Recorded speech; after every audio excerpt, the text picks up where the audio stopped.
मैं डॉक्टर मनीष कुमार मिश्र। बच्चों, हम सभी लोग आजकल घर पर ही रह रहे हैं, सभी लोग रह रहे हैं। तो हम 9th, 10th, 11th, 12th इन सबों के वीडियोस बना बनाकर हम जारी कर रहे हैं ताकि बच्चों की पढ़ाई जो है बाधित ना हो और इस घर पर रहते हुए कुछ न कुछ जानकारी हमें मिलती रहे और हमारी पढ़ाई निर्बाध रूप से चलती रहे। तो मैं डॉक्टर मनीष कुमार मिश्र आज कक्षा 9th का फर्स्ट वीडियो जारी करने जा रहा हूं। तो बच्चों, आपने अभी तक कक्षा 8 में विज्ञान नाम से विषय पढ़ा है। उस विज्ञान में भौतिक विज्ञान, रसायन विज्ञान, जीव विज्ञान से आप अभी परिचित नहीं थे। पूरा विज्ञान एक ही बुक में रहता था, एक साथ रहता था। लेकिन अब 9th में बुक तो एक ही है, लेकिन हमारा विज्ञान 3 भागों में बट गया है, जिसको क्रमशः जो है रसायन विज्ञान, भौतिक विज्ञान और जीव विज्ञान। इन 3 विज्ञान के जो 3 प्रकार हैं, 3 खंड हैं, तो उस हिसाब से हमको पढ़ना है।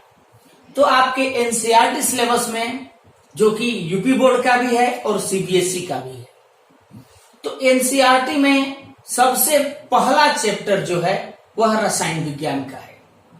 तो याद रखिएगा, कुछ चैप्टर रसायन विज्ञान के दिए हैं, उसके बाद कुछ भौतिक विज्ञान है, जीव विज्ञान है, अलग अलग ऐसे 3 खंडों में बटा हुआ है।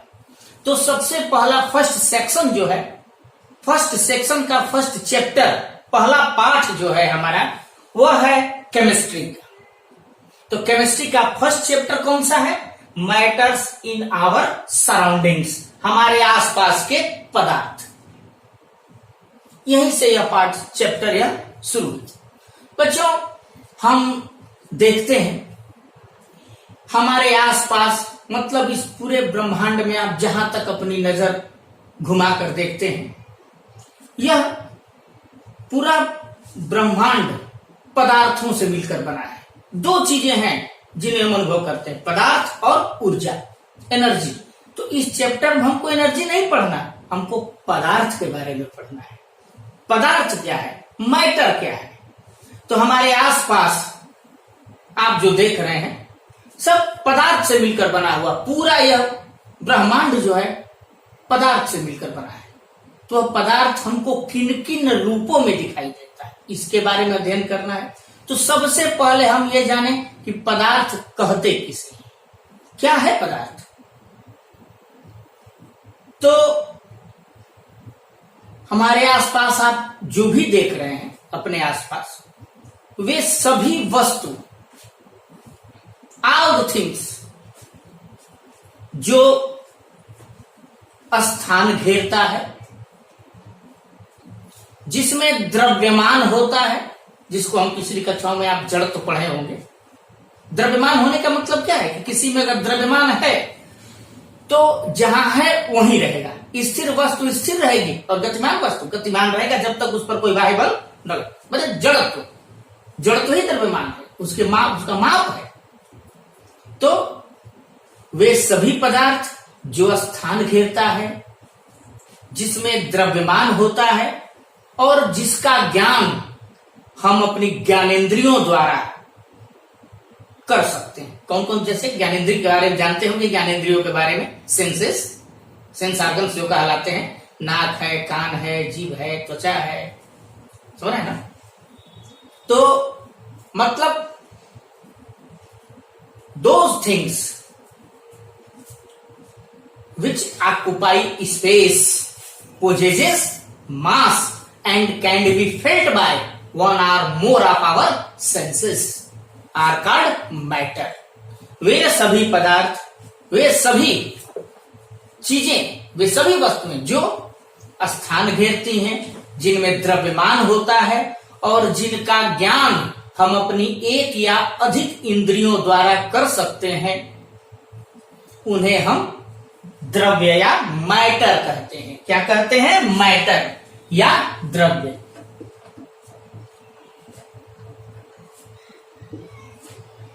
द्रव्य कहते हैं।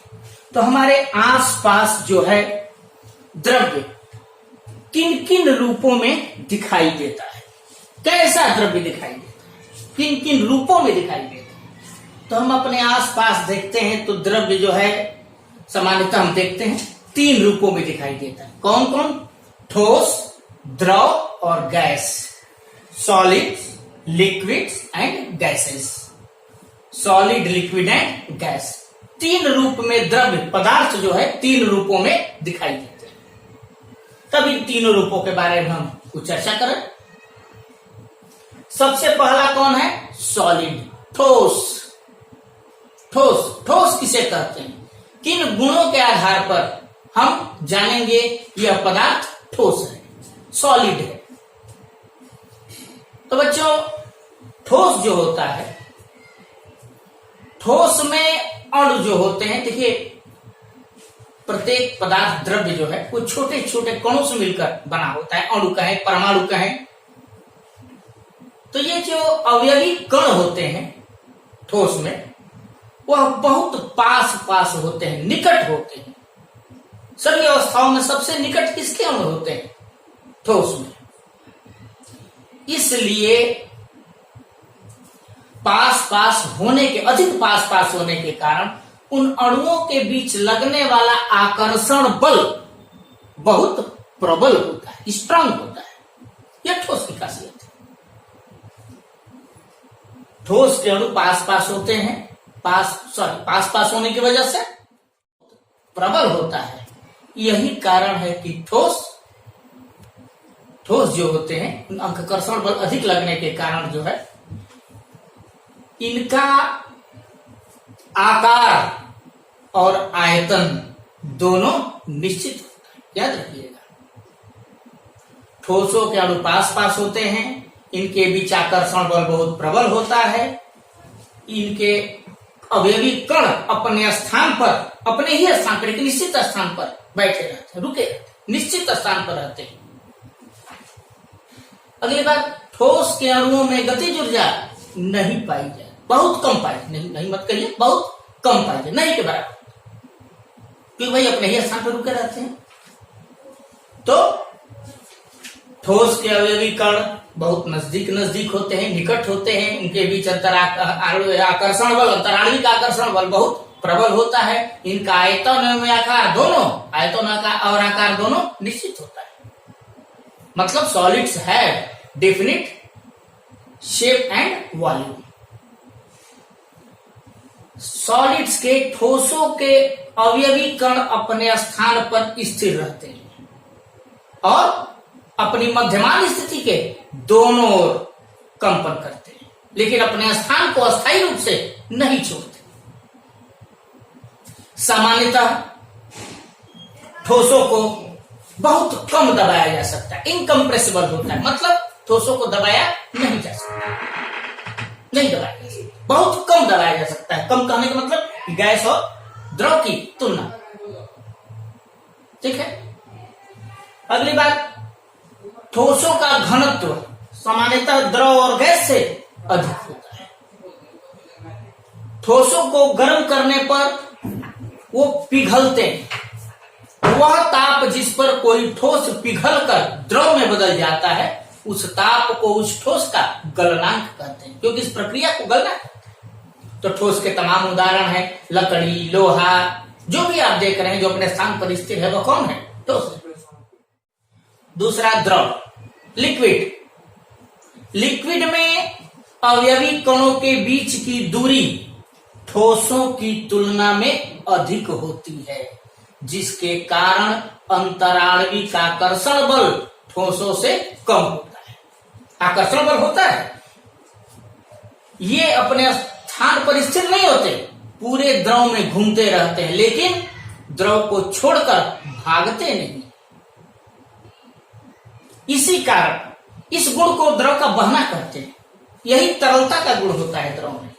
इसी कारण द्रव का आयतन तो निश्चित होता है, परंतु आकार निश्चित नहीं होता। आकार निश्चित नहीं होता का मतलब, जिस बर्तन में द्रव को रखेंगे वह उस बर्तन का रूप ग्रहण कर लेता है, उसकी आकृति ग्रहण कर लेता है। ठीक है। द्रव को ठंडा करने पर वे धीरे धीरे ठंडा करने पर वे जम जाते हैं, जिनको द्रवों का जमना कहते हैं। जिस ताप पर जमता है उसे हम उस द्रव का हिमांक कहते हैं, फ्रीजिंग पॉइंट। गैस, द्रव का उदाहरण जान जाइए। जल है, मिल्क है, वाटर है, मिल्क है, दूध है, जो भी बहते हैं, अल्कोहल है, जो बह रहे हैं सब द्रव। लेकिन ठोस में भी पारा है, वो बात है, अपवाद है इसमें, वो द्रव में होता है। पारा जो है वो द्रव है। लेकिन जैसे एक उदाहरण कहा जाए कि सभी धातुएं ठोस है, कहते हैं ना, तो लेकिन पारा क्या है? द्रव। धातु है लेकिन द्रव। खैर उसका कोई नाम नहीं। अंतराणविक स्थान ठोस और द्रव से बहुत अधिक होता है, इसलिए आकर्षण बल, अणुओं के बीच आकर्षण बल नहीं के बराबर, बहुत कम। तीनों अवस्थाओं में सबसे बल आकर्षण बल, सबसे कम आकर्षण बल किसमें होता है? गैस। इसी कारण गैस के अणुओं की गतिज ऊर्जा सबसे अधिक होती है और ये स्वतंत्रता पूर्वक जिधर चाहे they move in all possible direction with all possible velocities, हर संभव दिशा में हर संभव वेग से घूमते रहते हैं। तो गैस के अणुओं की स्वतंत्रता के कारण ही, आकर्षण बल कम होने के कारण ही इनका आयतन एवं आकार दोनों अनिश्चित होता है। जिस बर्तन में रखे उसका रूप तो ग्रहण करते ही हैं, और जिस बर्तन में उनको रखा जाए उस बर्तन का आयतन ही उस गैस का आयतन होता है। अमोनिया, हाइड्रोजन, ऑक्सीजन, गैस तो तुम नाम देख रहे हैं, ये हमारे आसपास की हवा है, गैस। एक बच्चों खास गुण एक होता है जिसको हम विसरण कहते हैं। विसरण का गुण क्यों होता है? विसरण मतलब क्या होता है कि आपस में मिल जाना। तो मिलेगा कब? जब उनके बीच की अंतराणविक दूरी अधिक होगी तब। मतलब the spreading out and mixing of substance with one another substance due to the motion of particles is called diffusion. तो डिफ्यूजन किसके कारण विसरण होता है? गैस अणुओं की गति के कारण। तो सबसे ज्यादा अणुओं की गति किसमें होती है? गैसों में। इसलिए सबसे ज्यादा डिफ्यूज कौन होते हैं? गैस। उसके बाद द्रव, सबसे कम ठोस। क्यों सबसे कम होते हैं? क्योंकि इसके अणुओं के बीच खाली स्थान सबसे कम होता है। तो आपको ठोस, द्रव, गैस में अंतर भी पूछ सकता है। तो अंतर में क्या आप कहते हैं? अंतर तो लिख ही देंगे, तीनों के बारे में मैंने बताया। और ये भी अंतर जोड़ देंगे विसरण, कि गैसों का विसरण सबसे अधिक होता है, द्रवों का उनसे कम। और सबसे कम विसरित कौन होते हैं? ठोस। क्यों होते हैं? क्योंकि इनके अणुओं के बीच अंतराणविक आणविक स्थान, जो इंटरमॉलिक्यूलर डिस्टेंस जिसको कहते हैं, सबसे कम होता है। किसमें? ठोसों के बीच। तो अभी हमने पढ़ा द्रव और द्रव के प्रकार, ठोस, द्रव और गैस। Thank you. हो गया ना बात करेंगे।